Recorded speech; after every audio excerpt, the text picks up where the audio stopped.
Hey guys, welcome to today's Vehicle Visionary. Today I'm in Stonewall, Louisiana at Orr Ford, and my friends here at the dealership have loaned me this 2019 Ford Transit 250.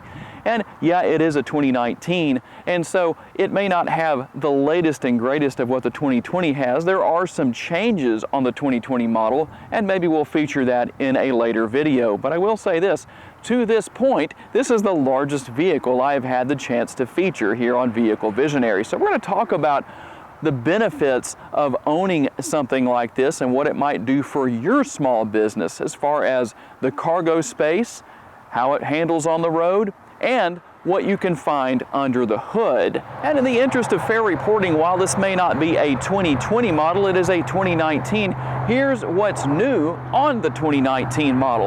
On the long wheelbase version, you will find improved and redesigned hinges on the cargo doors that allow those cargo doors to open wider. That's always a nice feature on something like this. And we'll take a closer look in just a minute as we work our way around on the Transit.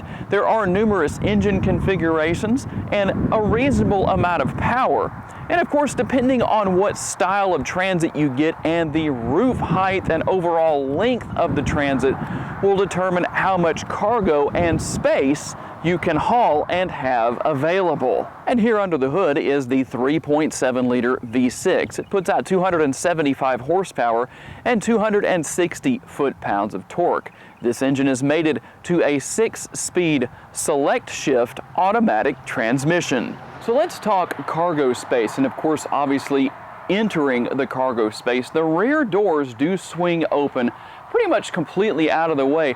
Not as wide as they would with that newer hinge design I mentioned earlier, but they're going to be enough to be out of your way. And if this is something you're not aware of, maybe something you haven't ever owned or used before, you're looking into buying one of these, one of the big advantages that I like is the fact that you can swing the doors open, and then there are latches basically that you can push to lock the doors in place. So if the wind is blowing really hard, something like that, kind of like it has today, which blew my camera over. That was a bit of a frustrating moment. Thankfully, nothing was damaged, but you don't have to worry about that kind of thing being an issue with these doors if you have a windy day like we do today. They're locked in place. They're going to stay open. That's nice and convenient. And I'm showing you on the screen right now what you do to lock those doors open and in place so they'll stay open until you're ready to close them yourself. Now, what do we have in the way of cargo space? Well, it ranges between 246 cubic feet all the way up to 487 cubic feet. And it, again, depends on the configuration of the Transit you choose to purchase. You do have tie downs available. There's 2 on each side in the rear, so if you have something you're hauling that you need to tie down, that's very nice. And there are so many options, especially for those of you who are do-it-yourself kind of people. You could set up shelves, you could turn this into kind of an RV if you wanted to without spending a ton of money to actually buy that particular version of the Transit, and set up beds and put in an air conditioner here in the back and all that kind of stuff. There is lighting on the roof of the Transit, and I don't have the ability to really show you how bright that is at night. Obviously, we're shooting this during the day. But it looks like there would be a lot of cargo light if you're doing something late at night, early in the morning, whatever your situation is. And so I have to say, I like that. As you can see in the rear cargo area of the Transit, I stand 5'10" and have no problem being able to stand straight up and walk around in the rear cargo area. If you're 6 foot or above, that might be a little bit challenging for you, but still, you're not going to have to stoop over a lot or have any issues that might make your back sore.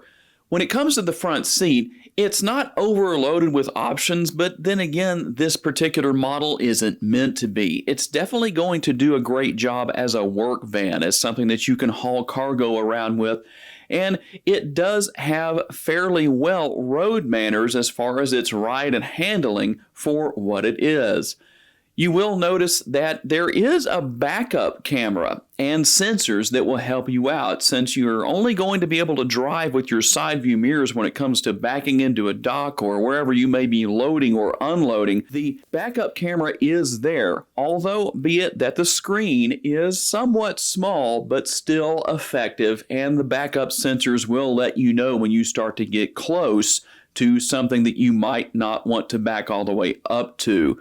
And of course, everything is easy to read. Nice instrument cluster, plenty of air conditioning vents, so you're going to have good airflow for you and a passenger if you have someone riding with you in the Transit.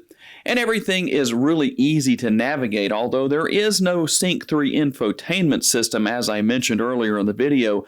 You still have everything on the dashboard that you need, and it is very easy to operate. And that will bring to a close my time with this 2019 Ford Transit 250. I would like to thank my friends at Orr Ford for loaning me this van for the day, and all of you for being kind enough to take the time to watch. If you haven't subscribed to Vehicle Visionary just yet, please be sure to lightly tap the subscribe button and leave a like. Click that like button if you enjoyed the video. That really helps me out. It gets this video in front of more people. And if this is something you own, tell me about your experiences with it. What do you like? What do you not like? If you plan to buy one, tell me why. Tell me what's going to shape your decision. Give me some information. I want to hear from you. I appreciate each and every one of you for taking the time to watch, and I will see you next time on Vehicle Visionary.